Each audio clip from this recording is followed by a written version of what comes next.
Hello বন্ধুরা, আমি পাপিয়া বাঁকুড়া থেকে চলে এলাম আর একটা তোমাদের সাথে ছোট্ট ভিডিও নিয়ে।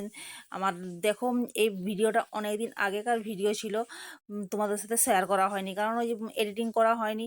তাই এডিটিং করার অভাবে তোমাদের সাথে শেয়ার করতে পারিনি। গ্যালারি ঘাঁটতে ঘাঁটতে দেখি এই ভিডিওটা আমার রয়ে গেছে। তাই জন্য দেখো, আজকে তোমাদের সাথে শেয়ার করলাম।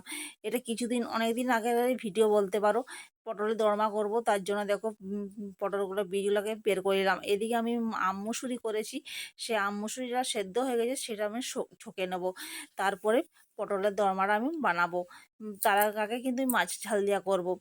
এবার অনেকদিন আগের ভিডিও, এবার কি পর করেছি সেটা আমার আর খেয়াল পড়ছে না গো। তার জন্য একেবারে সরি চেয়ে নিচ্ছি প্রথমেই। এদিকে দেখতে পাচ্ছ ভাত হচ্ছে আমার, একদিকে এদিকে আলু সিদ্ধ করছি পুরটা করব বলে। আর এদিকে আমার ভাতও খাওয়া হবে আর পুরটা হবে, তাই জন্য পুরটা করছিলাম। আর পুরের সাথে দিয়েছিলাম চিংড়ি মাছ। তোমাদের তো সেটুকু দেখাতে পারলাম না, ভিডিওর এডিটিং করতে যেয়ে হয়তো কাটছাট হয়ে গেছে। এদিকে দেখো, কুকারটা দিয়ে দিয়েছি সেদ্ধ করতে, এদিকে আমি মশলাটাও রেডি করে নিয়েছিলাম। মাছ ঝাল দিয়া করব আর তার সাথে করব ওই যে পটলের দরমা, তাহলে একসাথে আমার মশলাটা হয়ে যাবে। এদিকে দেখো, মাছ ছিল ফ্রিজে, সেই মাছগুলো আমি কিন্তু বের করে নিয়েছি, সেগুলো একটু নুন হলুদ দিয়ে মেখে নেবো।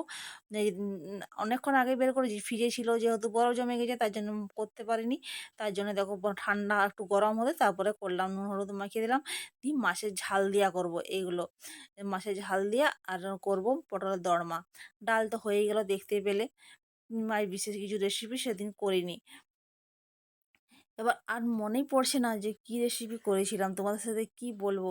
তোমরা ভিডিওটা দেখতে থাকো, অবশ্যই জানতে পারবে। আর এদিকে পুরটা করা আমার হয়ে গেছে। আর এদিকে মাছের ঝাল দিয়ে চাপিয়ে দিচ্ছি। মাছের ঝাল দিয়ে আমি কিন্তু সর্ষে পাউডার ব্যবহার করি। সর্ষে পাউডারটা আমি ভিজানোই ছিল, সেই সর্ষে পাউডারটা দিলাম। আর জিরে গুঁড়ো আর হলুদ গুঁড়ো ছিল, আর কাঁচা লঙ্কা দিলাম। আর বিশেষ কিছু এই মশলাতে দিইনি। আর তেলে দিয়েছিলাম পেঁয়াজ কুচি, দেখতেই পাচ্ছ। এটা কিন্তু খেতে খুব ভালো হয়। বেশি মশলা দিলে কিন্তু বেশি মশলা ভালো লাগে না। একটু পোস্ত বাটা দিলে ভালো হয়, কিন্তু এতটুকু পোস্ত তো বাটা যাবে না, আমাকে শিন্নটা বের করতে হবে। আর শিন্নটা আমি জাস্ট ব্যবহার করি না গো, সত্যি বলতে। এই দেখো, পটলের পুরটা কিন্তু আমার পোড়া হয়ে গেছে। তার মধ্যে তোমাদের সাথে দেখাতে পারলাম না, কারণ ভিডিও এডিটিং করতে যেয়ে হয়তো মিস্টেক করে ফেলেছি।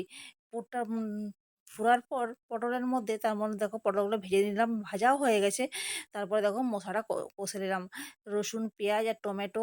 এদিকে পেঁয়াজ কুচি দিয়ে তেলে মশলাটা আমি কষে নিলাম। বিশেষ কিছু মশলা দিয়ে নিয়ে জিরে গুঁড়ো, হলুদ গুঁড়ো, নুন আর সামান্য চিনি আর লঙ্কা গুঁড়ো, এই হচ্ছে মশলা।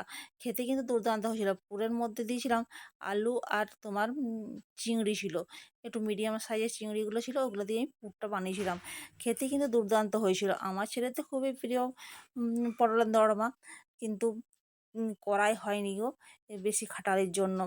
অনেকক্ষণ অনেক কিছু করতে হয়, তাড়াহুড়ো করে রান্না করা যায়, তাহলে তার জন্য আর বিশেষ কিছু করা হয়নি। চলো আমার রান্নাগুলোর সাথে তোমার সাথে পরিচয় করে দিই। দেখো, আলু ভাতে দিয়েছিলাম, ডাল আর ঝাল দিয়া আর পটল দরমা।